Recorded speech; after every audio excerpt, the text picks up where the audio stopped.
Hi there. My name's Nick, and I'm a team leader within the CRS services here at Catch22. I'm hosting season 5 of the Catch22 Minutes podcast, Experts by Experience, where we'll be exploring the value of lived experience. I'll be speaking with Catch22 service users from across our services. To listen, search Catch22 Minutes wherever you get your podcasts. Hello. Hi, how you doing? Good. So I have another guest with me here today on our Experts by Experience podcast. And today we're going to be talking about owning and telling our own stories. So the importance of kind of owning the experiences that we've been through. And I guess talking about them in a setting like this, in a podcast setting, to share with others so other people can learn from it or just hear it and feel comforted that someone is sharing the things that they've been through. So I've got a guest with me here today. Say hello. Hi, how you doing? Yeah, I'm thanks for the invite. I'm happy to be here and share my experiences. Amazing. So yeah, let's start with kind of, I think it's going to be helpful for us to start with a quote. So I've got a quote here, which is, "You either walk inside your story and own it, or you stand outside your story and hustle for your worthiness." So thinking about how every life has a purpose, share your story and you might help someone else find their story. I like that little quote. Yeah, It makes sense. definitely. Is that something that has kind of come up for you before? Have you ever thought about someone else sharing their story and gone, I want to be like them? A little bit, yeah. I mean, as time goes by, you realise that everyone's got something to say.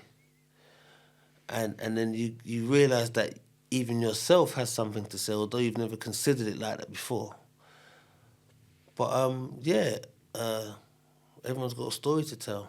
Yeah, definitely. And can't be told by anyone else but them, really. Absolutely. I like that. I think it's a bit of a realization, isn't it? That Yeah. actually everyone has life experiences, positive ones, challenges that are important for other people to hear. Yeah.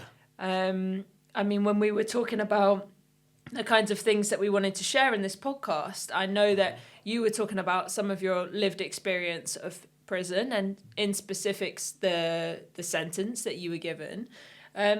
So why is that story important to you? And can you give a little bit of an overview about what that story is? So, my story began in 1969 when I was born, actually. Jamaican parents came to this country, Windrush, even, to help out, rebuild the country and stuff. And basically it's been sort of like downhill ever since. Unappreciated, not very welcoming, and, we were invited here to help rebuild this country. But saying that, it's an experience that I'd probably have to go through again. It's not the easiest one. I've always felt like going home, but where am I going to? You know what I'm saying? Where am I going to? Don't know where my home is. So that's another story, though. Yeah, definitely. I'm sure that's a long story. Is that so? Jamaican parents, Yeah.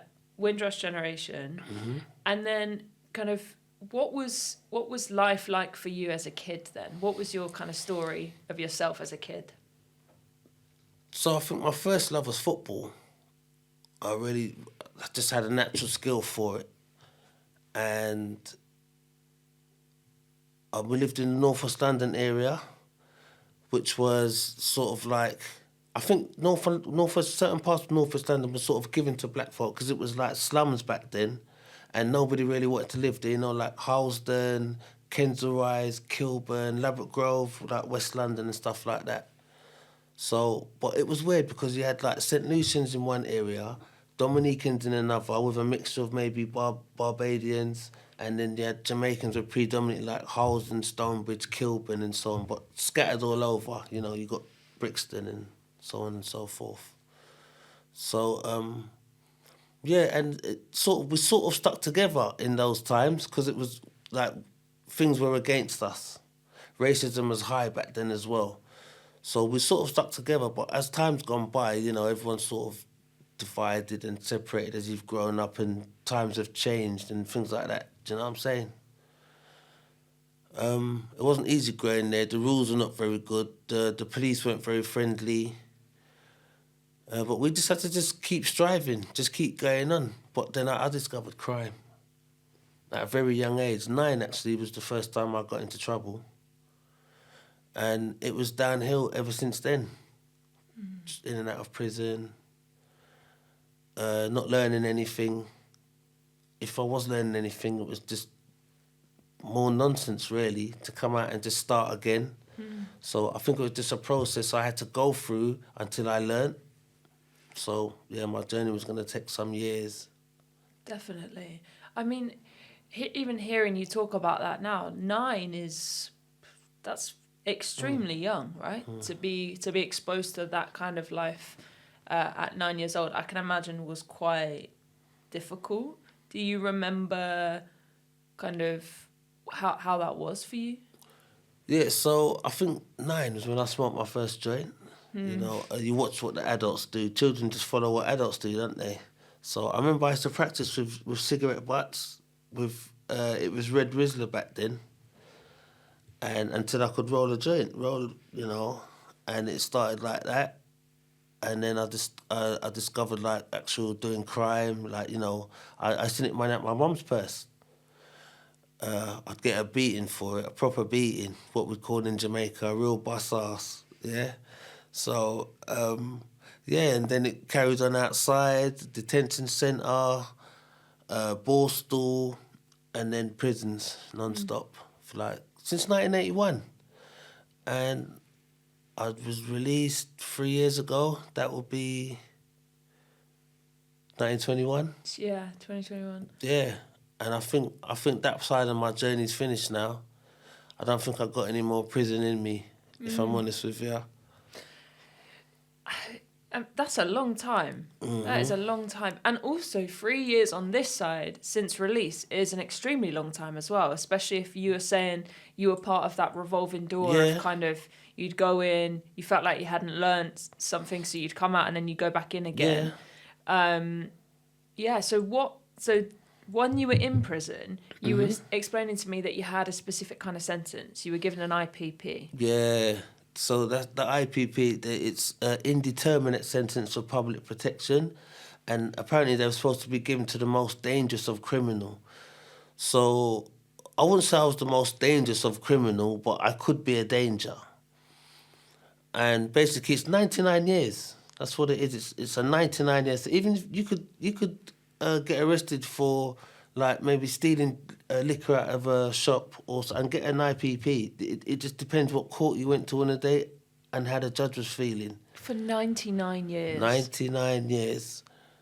And nothing in it is written in stone. So they gave me a 21-year sentence. So 3 7-year sentences for 3 street robberies. All petty robberies. Nothing, no mastermind criminal activity coming from me at all.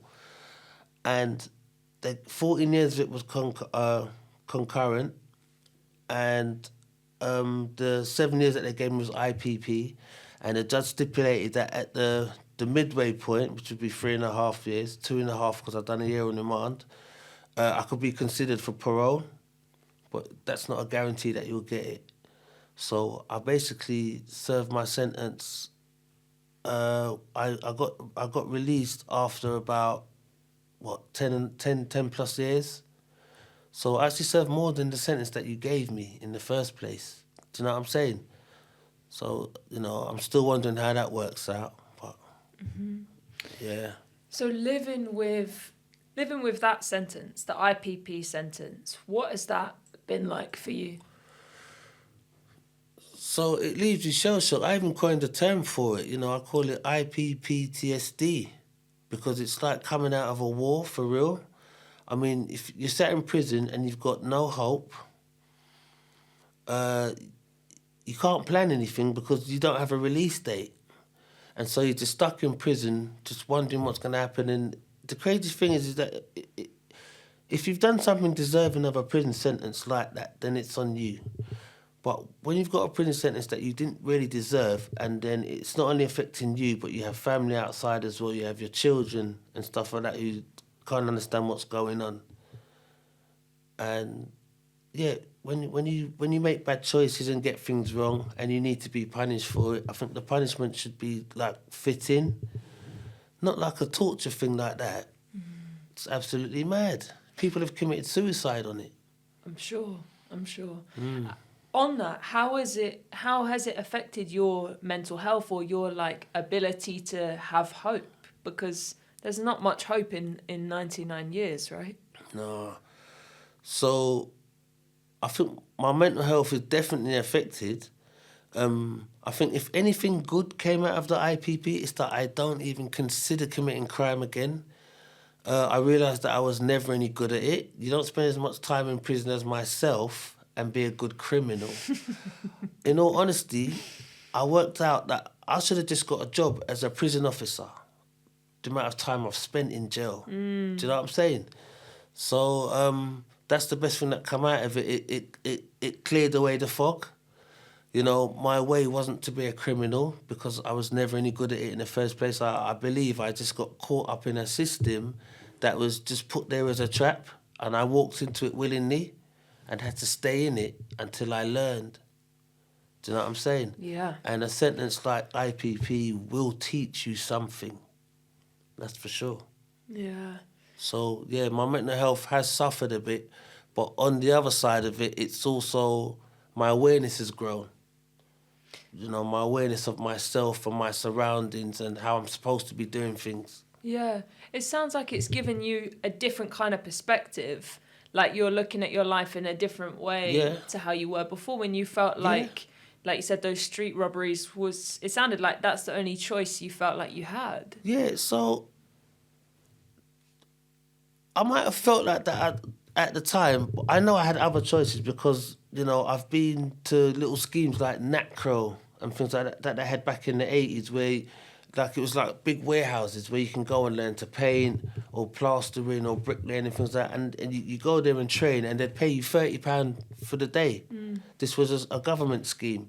But they don't do things like this anymore. You know, where you can just go and sort of just be calm and get on and do your day and just pick up your 30 quid at the end of the day. You know, these things they stopped doing years ago. They'd rather build prisons. Instead of a warehouse to train people, just lock them up. And that's the answer to everything when it isn't. If you could change something about how prisons are working at the moment or about IPP, what would you change? Would you scrap IPP? Yeah, before the IPP, oh, most definitely. You wouldn't even implement a sentence like that because it doesn't make any sense. It's not humane, is it? No, it's inhumane. That's the word they used. Unjust and inhumane.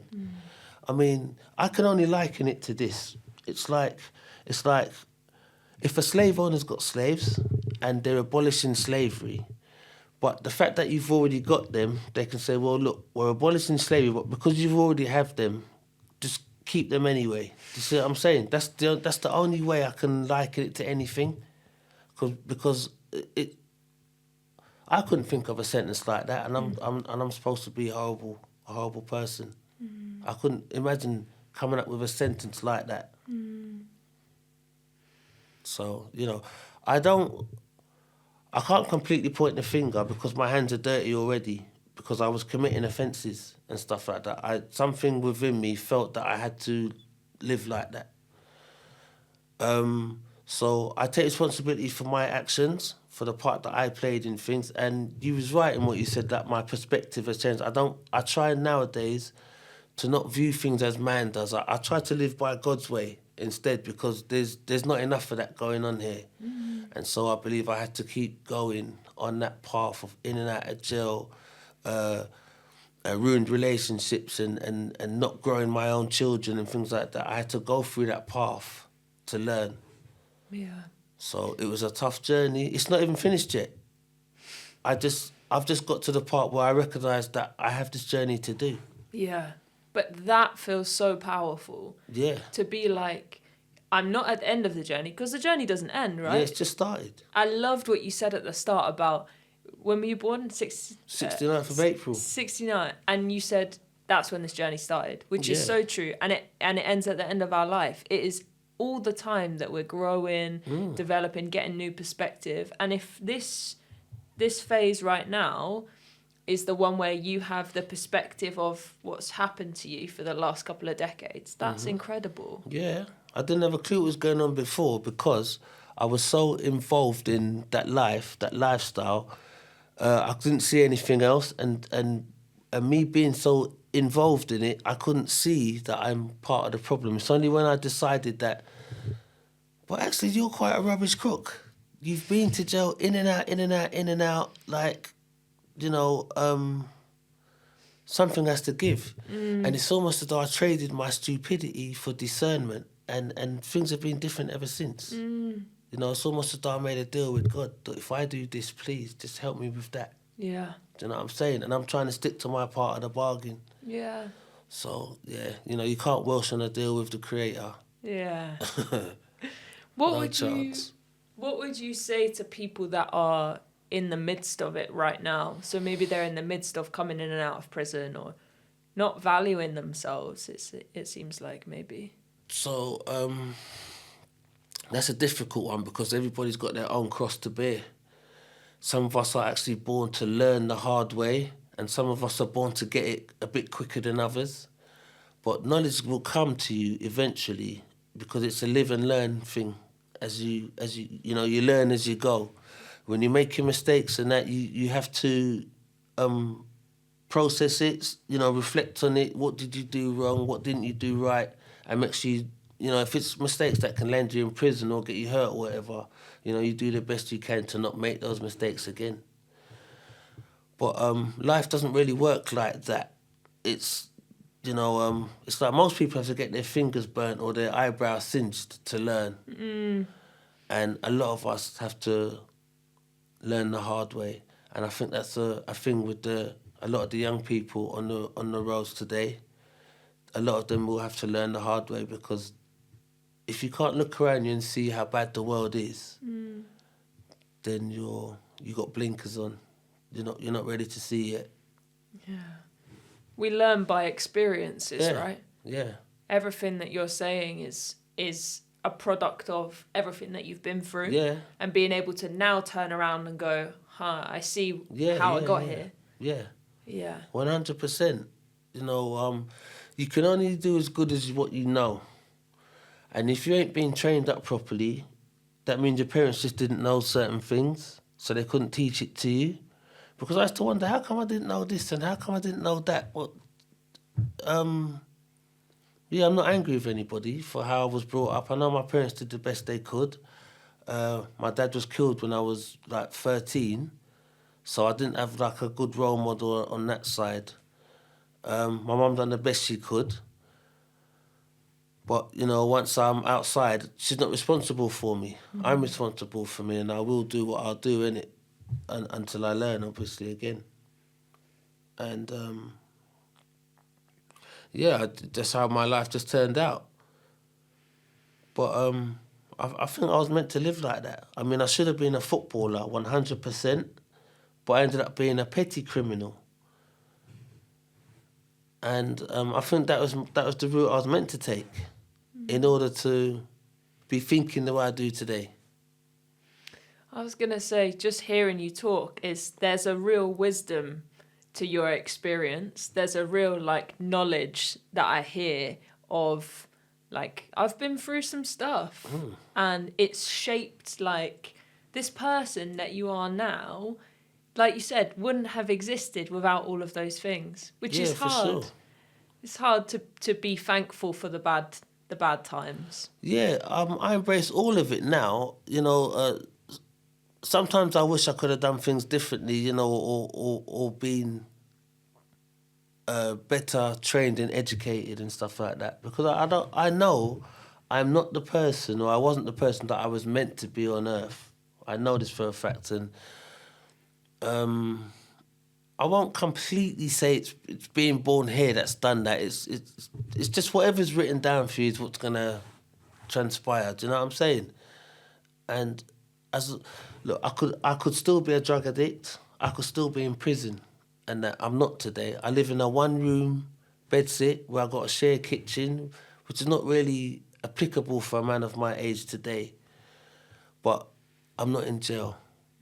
I don't have any court cases. Police aren't looking for me for anything. They're not going to come and bug me anymore for council tax or anything like that. So I'm doing okay. You are. I'm doing all right. I mean, things aren't great. I'm not, I don't have money coming out of my ears or anything like that, but I'm not in jail. I'm not doing crime anymore. I'm not doing drugs anymore. So things are okay, and it's one day at a time. Yeah. You know what I'm saying? So with God's help. It's huge, man. Yeah. It's huge. And you're here today. Yeah. You know? Yeah. Telling your story, doing something creative. Yeah. And maybe one day, footballer. Nah. No. Nah. Way too old. Do you We're know my past age? it. I've worked it out. Yeah. I've worked out your age. Yeah, good. Age has no limits. Yeah, nah. These young kids will bounce me off the ball now, probably. Lovely. Yeah. Okay. Well, we're coming to the end of our chat today. Okay. I really, really appreciate you. I feel like there was some quite vulnerable things that you shared there. So I appreciate you doing that a lot.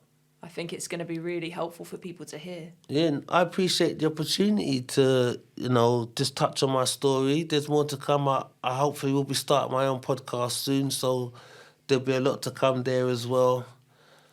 I don't have any name for it or anything as yet. It wasn't even like a full idea or nothing, but, I had the thought and I've got all the equipment. I'm just waiting for premises now. So it looks like it's meant to happen. It's on its way. It's on its way. Definitely. Wicked. Look out. Thank you. Okay. Thank you so much. Thank you too. Appreciate it.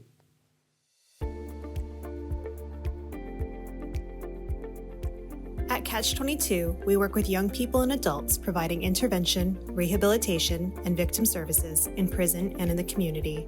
To learn more, visit catch-22.org.uk.